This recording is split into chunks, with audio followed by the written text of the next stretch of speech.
Assalamualaikum warahmatullahi wabarakatuh. Perkenalkan, nama saya Kikim Arifanto. Saya dari kelas A15.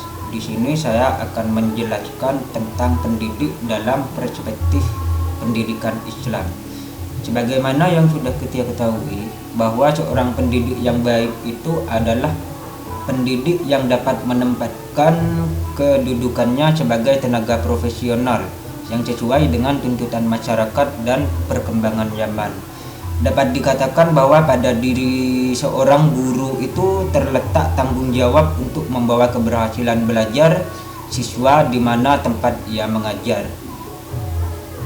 Secara ringkas, tugas dan peranan guru antara lain menguasai dan mengembangkan materi pelajaran, merencanakan dan mempersiapkan pelajaran sehari-hari, mengontrol dan mengevaluasi kegiatan siswa. Nah, dari sini dapat kita lihat bahwa tugas seorang guru itu tidak hanya sebagai pengajar saja, akan tetapi seorang guru dituntut untuk dapat memimpin dan mengayomi siswa serta dapat menciptakan suasana yang dapat menarik perhatian siswa dalam kegiatan proses belajar mengajar demi tercapainya sebuah tujuan pembelajaran. Untuk yang pertama, saya akan menjelaskan tentang apa itu pendidik. Pendidik berasal dari kata didik yang artinya memelihara, memberi latihan agar seseorang memiliki ilmu pengetahuan seperti yang diharapkan. Sedangkan pendidik adalah orang yang mendidik. Banyak kalangan ulama tafsir yang mendefinisikan apa itu pendidik. Namun di sini saya akan menjelaskan secara umum apa itu pendidik. Di Indonesia sendiri istilah pendidik dikenal dengan sebutan guru.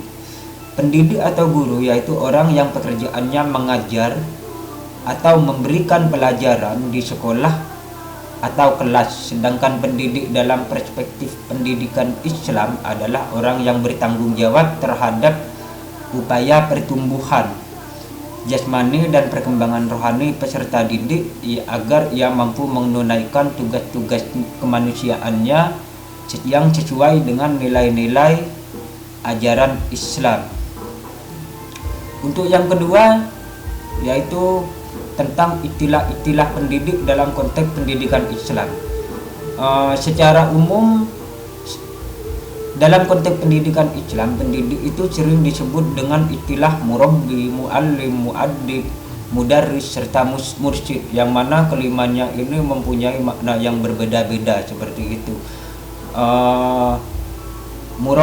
Yang pertama kita mendefinisikan apa itu murabbi. Murabbi adalah orang yang mendidik atau menyiapkan peserta didik agar mampu berkreasi serta mampu mengatur dan memelihara hasil kreasinya untuk tidak menimbulkan malapetaka bagi dirinya, bagi masyarakat sekitar dan alam sekitarnya.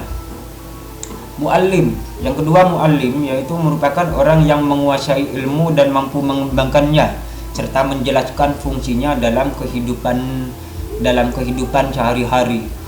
Untuk yang selanjutnya yaitu muaddib, yaitu orang yang mampu menyiapkan peserta didik untuk bertanggung jawab dalam membangun peradaban yang berkualitas untuk masa depan. Yang keempat, mudarris, yaitu orang yang memiliki kepekaan intelektual dan informasi serta memperbarui pengetahuan keahliannya secara berkelanjutan.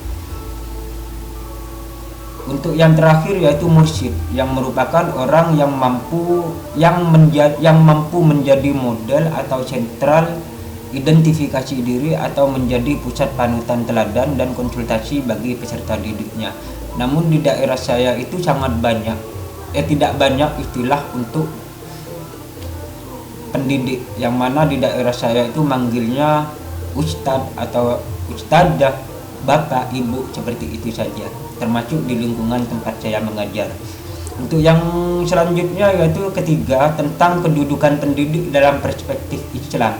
Pendidik mempunyai kedudukan yang sangat tinggi dalam perspektif Islam. Hal ini karena sesuai dengan ayat Al-Quran Al-Mujadalah ayat 11 yang menyatakan bahwa Allah akan meninggikan derajat orang-orang yang berilmu di antara kamu dan orang-orang yang diberi ilmu pengetahuan beberapa derajat, seperti itu. Yang selanjutnya tentang fungsi pendidik. Mengacu kepada arti kata al-mujakkir, maka seorang guru itu harus berfungsi sebagai pemelihara, pembina, pengarah, dan pembimbing dan pemberi bekal pengetahuan, pengalaman, dan keterampilan kepada orang yang memerlukannya. Sedangkan secara umum, fungsi pendidik yaitu sebagai fasilitator, sebagai pembimbing, sebagai motivator, sebagai organisator, dan sebagai manusia sumber.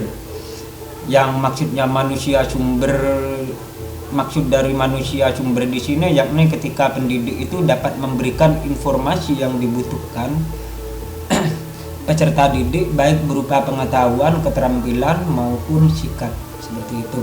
Yang terakhir tentang karakteristik pendidikan ideal.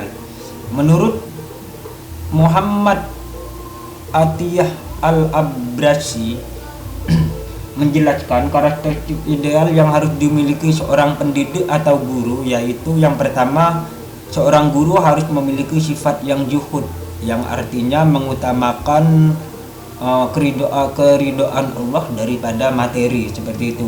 Yang kedua, harus memiliki jiwa yang bersih dan jiwa yang bersih dari sifat dan akhlak yang buruk. Artinya karena kan guru itu sebagai seorang teladan, maka perilakunya harus baik dan akhlak atau akhlaknya juga harus baik.